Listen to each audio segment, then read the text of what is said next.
Bien amigos, y en el Día de la Canción Criolla no podíamos dejar de tener un invitado para hablar de este tema, y se trata nada menos que del ingeniero industrial Arturo Enrique Inga Batallana. Él es ingeniero industrial, profesor universitario, catador de piscos, sommelier de vinos, amante de la cultura peruana. Arturo, muchísimas gracias por estar en Hora 8, un verdadero placer tenerte en el programa. Gracias por la invitación. Lo primero que quería preguntarte es ¿por qué esa pasión por todo lo que es, por todos los símbolos, digamos, de la peruanidad, como la canción criolla, el pisco, las peleas de gallos, las corridas de toro, los caballos de paso? ¿Por qué tienes esa pasión? Me comentabas que estás por preparar también una especie de exposición fotográfica sobre el pisco. ¿Por qué un ingeniero industrial de profesión vinculado a la actividad minera se involucra tanto en estos temas? Bueno, yo tengo, cuando ingreso a estudiar ingeniería industrial, ya hace mucho tiempo, también intento hacer una carrera de ciencias sociales. ¿Ya? Ingreso a antropología, a una Universidad Nacional. Ah, caramba. Lamentablemente, huelgas y ese tipo de cosas detuvieron esa carrera. Aproximadamente en el cuarto ciclo concluyo muy bien la carrera de ingeniería industrial y comienzo a trabajar en lo otro. Es un poco la formación, el impulso, influjo familiar en cuanto al tema cultural que me hace leer libros, inicialmente de una manera muy empírica y autodidacta. Luego con este intento de formarme en ciencias sociales, creo que ahí cuaja un poquito más el asunto. Finalmente me imbuyo pues de todo el espíritu cultural peruano, que es el que, antes que todo, siempre lo digo a los amigos, soy peruano, ¿no? Y me siento muy peruanista, trato de leer muchas cosas del Perú, y es por eso que de repente no solo rescato el pisco, sino en medio del pisco trato de buscar la ubicación del pisco dentro del desarrollo cultural peruano. O sea, para mí el pisco está bien dedicarlo a la exportación, que lo tomen en cócteles de diferentes colores y sabores. Perfecto. Que algún día se convierta como el tequila para los mexicanos a nivel comercial, digamos. Que sea el destilado más tomado en el mundo, más bebido, sería excelente. Que los productores produzcan un montón, que vendan un montón, sería fabuloso. Pero no hay que olvidar la raíz, o sea, hay que ver hacia el exterior, pero a través del marco de la peruanidad, es lo que pienso.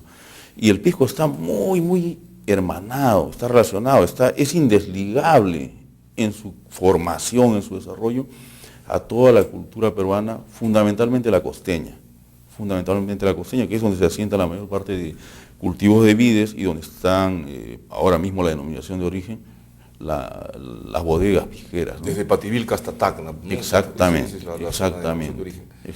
Entonces, dentro de la canción criolla, tocando el tema del día, hay muchas canciones, fundamentalmente aquellas de origen más antiguo, como la Marinera de Lima, por ejemplo, ¿no?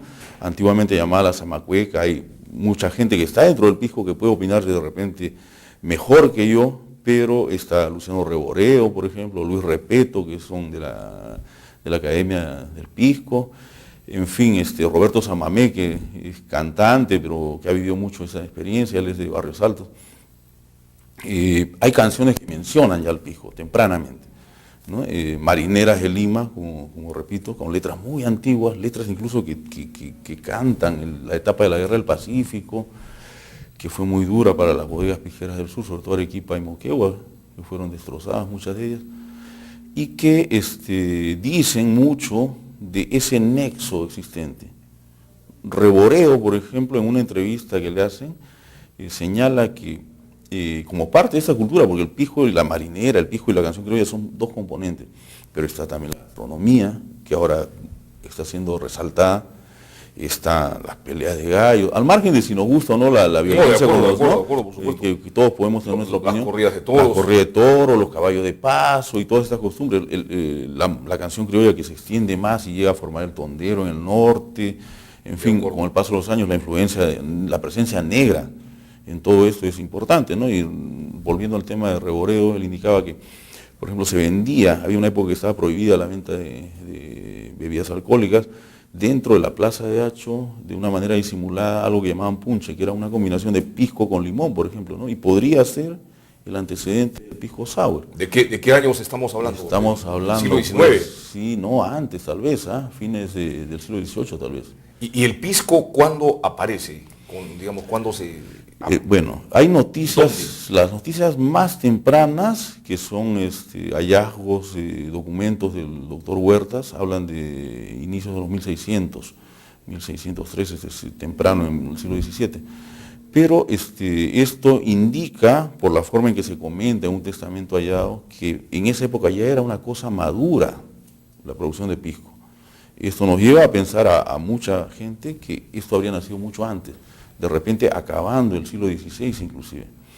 Ya las primeras plantaciones de vides sí son del siglo XVI, la zona cercana al Cusco hay documentos, no hay muchos, se han perdido o están por buscarse algunos, ¿no? Es trabajo de los historiadores sobre todo, pero yo creo que poco a poco se va a ir encontrando ese nexo. Que hubo uva en zonas cercanas al Cusco, Sí, en Abancay, sí, cerca de Ayacucho también. Entonces, y por supuesto en la zona de la costa, ¿no?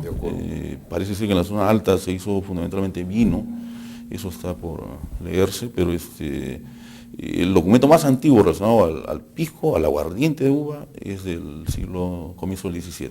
De acuerdo. Y Ricardo Palma, en sus tradiciones peruanas, que hablan, digamos, de la época del virreinato, de la república, hace referencias al pisco seguramente en más de una oportunidad. Sí, lo mencionan en varios casos. Están hablando, por ejemplo, el tema del 11, que era muy común, ¿no? El 11, por 11 letras tiene el aguardiente, que se menciona en una marinera también, y era la hora apropiada, previa al almuerzo, que todo el mundo, incluso los catadores, sabemos cuál es la mejor hora y que los sentidos están totalmente despiertos para percibir mejor los aromas, las bondades del pisco después, poquito antes del almuerzo, y coincide también con esa hora, ¿no? De acuerdo. Hay un nexo, y tú lo estás mencionando, muy fuerte entre el pisco y la marinera, ¿no? Específicamente, sí. Que no lo hay, digamos, con la música andina, que no lo hay con el huayno, digamos, necesariamente, ¿no?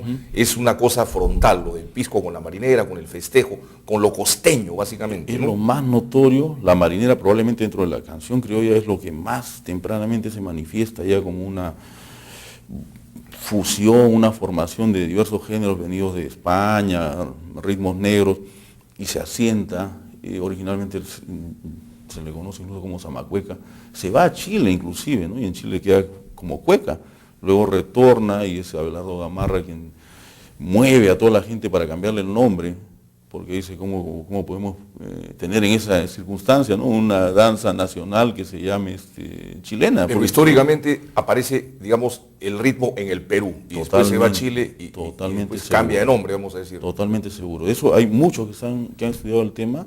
De acuerdo. Y lo tienen documentado ya totalmente. Lo tienen documentado. Ahora, por lo poco que yo he observado, digamos, hay una diferencia muy grande entre el estilo de la marinera peruana y la marinera chilena. Pues, ¿no? La marinera peruana me parece, no soy un experto ni mucho menos, más elegante, más señorial, ¿no? ¿O me equivoco? La cueca chilena es una cosa más, digamos, rápida, más... Sí, la cueca nace de lo que es ahora la marinera de Lima, no que en ese momento, como les digo, se llamó Zamacueca. Toma algunos versos, construyen otros, pero el ritmo, aparte de aligerarlo un poco más, el baile definitivamente se aparta de la forma señorial, elegante en que se bailaba. Incluso acá se pueden distinguir dos tendencias de baile, ¿no? Una muy urbana y otra, o digamos, de gente que no era negra, y otra propiamente negra, mucho más quimbosa, alegre, ¿no? Esa es la que se ve la descalza, por ejemplo, descalzos he visto en la marinera, esa es de gente más quimbosa. Ya no, esa es la norteña. La norteña. Sí, no, la norteña es reciente, la norteña debe ser sin duda del siglo XX. De acuerdo. Sin duda del siglo XX, ¿no? Tiene varios, y también está muy estudiada, varias fuentes, líneas de origen, pero la más antigua sin duda es la de Lima. La mesa más antigua, ¿no? No se practica mucho hoy en día, hay pequeños reductos, yo tengo la suerte de que algunos criollos antiguos me han abierto sus puertas en casas, en lugares donde a veces solemos reunirnos, y hoy día sin duda vamos a ir a celebrar también el Día de la Canción Criolla. De todas maneras. Sí. Ahora, una preguntita, volviendo al pisco, y también hago la pregunta con la marinera, ¿en algún momento van a España, digamos? Digamos, el pisco lo tomaban los españoles durante el virreinato. Hay documentación de prohibiciones de exportar vinos de aquí para allá. Me parece que no hay mucho énfasis en el tema del destilado, sin embargo es lógico pensar que se iban los dos. había tanta afluencia de vino peruano hacia allá que en un momento prohíben el consumo. Y justamente esa prohibición, varios analizan el tema, lleva a que ¿qué hacemos con tanto vino acá? Y lo pasan a destilado.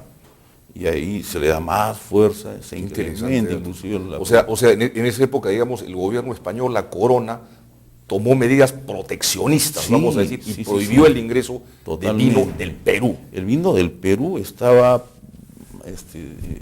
chocando muy fuerte contra el vino de origen español. Y en esos años, ¿de qué años estamos hablando? Fines del 18 probablemente. ¿Y Chile y Argentina ya producían también vinos y aguardientes? En esos años. Probablemente sí, pero no, digamos, con la importancia que se hacía.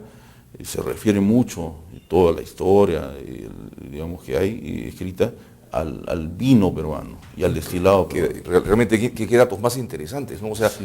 En esos siglos, digamos, superábamos en producción de vino a Argentina y a Chile, que ahora pues son, digamos, claro, potencias. Ellos comienzan luego. Nosotros, sí, y sin duda el destilado pues tiene el nombre pisco, que ellos mismos lo copian, porque se exportaba por pisco, se sembraba en zonas aledañas a pisco, en lo que tenemos ahora como de acuerdo, pero el vino también, o sea, el vino también, claro, también sí. Nosotros lo producíamos en más volumen y antes que Argentina y que Chile. Claro que sí, sin duda. Eso entra primero acá, se siembra en esas zonas que refiero de Cusco, Ayacucho. No debe haber muchos años de diferencia, pero acá entra primero. O sea, Lima fue mucho antes que Buenos Aires o Santiago, una ciudad de importancia, ¿no? Entonces, por supuesto, la gran inmigración, digamos, Argentina, creo que fue a fines del siglo XIX y principios del XX, por ahí, ¿no? O sea, la población que cubre toda la Pampa, pero Buenos Aires sí nace no tan distanciado de Lima, pero de todas maneras era un puerto de paso en esa zona, ¿no? Cuando viene la inmigración fuerte, primero española y después italiana, ya comienzan a expandirse la Pampa, que era una zona dominada, a veces era la gente nativa, vivía ahí durante años. Luego, bueno, ahí la historia habla de unas matanzas terribles a la hora de tomar esas tierras, pero es parte de la historia. El tiempo nos está ganando y yo no podía dejar de preguntarte cómo hacer para incentivar, digamos, todas estas todos estos símbolos de la peruanidad, ¿no? El pisco, la marinera, las corridas de toro, las peleas de gallos, para que las nuevas generaciones sean conscientes de lo que eso significa para Hay que hablar en los colegios, sobre todo los limeños. Yo tengo un amigo, un gran amigo, que enseña en una universidad, curso de economía, y él siempre pregunta, ¿no?, a los alumnos, ¿quiénes tienen sus 4 abuelos limeños? Y prácticamente no encuentran. O sea, todos tenemos origen provinciano en alguna instancia, en un momento, ¿no? Entonces lo que tenemos que hacer es retomar el conocimiento de la cultura, sobre todo costeña, limeña, y revalorar las cosas que habían en esta parte, ¿no? Entre ellas, pues obviamente la marinera, los valses, que mucha gente se acuerda solamente el día de hoy, pero otros estamos pues todo el año tratando de cantar, difundir y conociendo eso. Pese a que en los últimos años ha habido, digamos, hay intenciones, hay esfuerzos serios por Sí, yo creo que con el impulso de la gastronomía, los impulsos aislados de otras personas han sido movidos fuertemente. Ahora hay cada vez más una identificación con lo peruano, que creo que debe seguirse impulsando a nivel ya, digamos, de gobierno, ¿no? Lo que no se ve mucho son cultores, digamos, nuevas generaciones de música criolla, de cantantes, se ve muy poco todavía, ¿no? Se ven poco, están apareciendo. Lo que pasa es que no son muy promocionados. Ahí también debería entrar el gobierno, ¿no? Bueno, realmente ha sido un gusto, un placer tenerte, Arturo Inga. Muchísimas gracias por estar en el programa. Esperamos tenerte en otra oportunidad conversando más detalladamente quizás sobre cada uno de nuestros temas. Con todo gusto. De verdad, muchísimas gracias por la invitación y estoy a sus órdenes. No podía ser más oportuna justamente tu presencia el día de hoy, Día de la Canción Criolla. Muchas gracias, Arturo. Sabemos que tienes de acá irte a cumplir tus labores en la universidad. Sí, lamentablemente, si no, disfrutaría más tiempo con ustedes. Muchas gracias, muy amable. Gracias. Amigos, regresamos.